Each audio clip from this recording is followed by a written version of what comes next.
release that took out from a decade before, from June 1988. This is the Desert Rose Band.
But I guess the argument that the play is considering is how we interpret it from to UKIP. And I would actually defend reputation.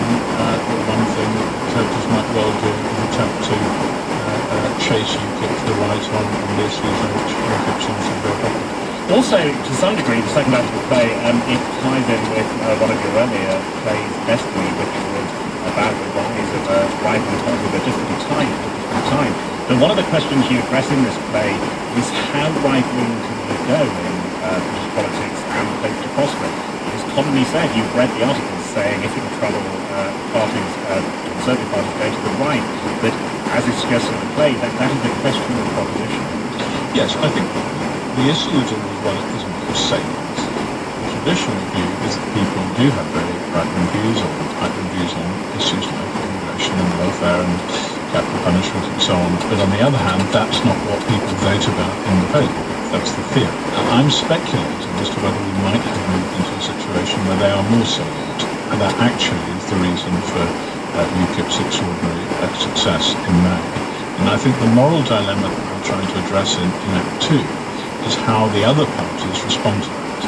And whether or not we all have an interest in the body politic, retaining a sense of liberal decency, if you like. One of the areas explored in the play is the suggestion that the two parties, the Labour and the Tories, or at least those around the negotiating table, found that the people on the other side of the table were rather more sympathetic to them than the troublesome wings of their own parties. I think that's true, and you can see the coalition as part of the detoxification project of the Tory party, and indeed of what you might call the desandalisation of the Liberal Democrats, and the overlapping bits of both parties coming together possibly to form a centre-right alliance, which would be in existence for the rest of time. The play argues, and I think it's pretty unarguable, that that project has failed, and that project has come home now to roost in a way that I think is quite dangerous to British politics, because certainly the Tories are back on the bottom with a vengeance, and I think that may have very significant and deleterious long-term effects on the culture of British politics as a whole. Stage direction is another issue being playwright. The famous example in Peter Shaffer's Royal Hunt of the Sun, they cross the Andes, where he just types those 4 words, and then there is pain for producers and designers and so on. In your case, it's technical. There's a little reference in the car. Yes, we've got a car. In fact, in the first draft, the car was a Fiat Bravo, and that's a Peugeot 205, entirely because auditioning cars on eBay, it passed the audition by being thin enough to be able to go in the lift of the theatre, which is essential to get it up to the theatre on the first floor. But it doesn't have an understudy. It doesn't have an understudy, and it has exactly the amount of petrol in it to get it on and off. And it also, in case the actor has a heart attack while driving forward, has a dead man's hand so it would stop. The health and safety implications of putting a car in the middle of a basically freaking people, as you can imagine, awesome. Well, that's amazing. Well, I never had imagined it properly until you said it. So yeah, so the kind you have on trains when it comes to a heart. And so it's the fire risk. It's as little petrol as humanly possible. Yes, exactly. I mean, it has exactly, I mean, a bit like the lunar module which landed on the moon. It had exactly the amount of fuel that it needs for the operation. I mean, we're not the first people to have a car on stage, and I'm sure we won't be the last. And finally, which is why we started with the question about data and crack of the headlines. You never know what's going to happen to a play, what life will happen afterwards. Do you have a thought on that? I mean, if it were to have future productions where it might find itself ahead of the timing of the second act or contradictory, would you have plans to keep rewriting? Well, I haven't really thought about that. My basic concern now is to get through the comprehensive spending review without having to do the act two from the bottom up, which is not easy. And also the febrile political atmosphere of the last 3 months, which seems to have calmed down, but remains calmed down. I mean, at the moment when Parliament rises with the revolution, but then of course the 2011 riots happened in August. So I think for the moment I'm just concerned to get through this run without having to any major architectural rebuild.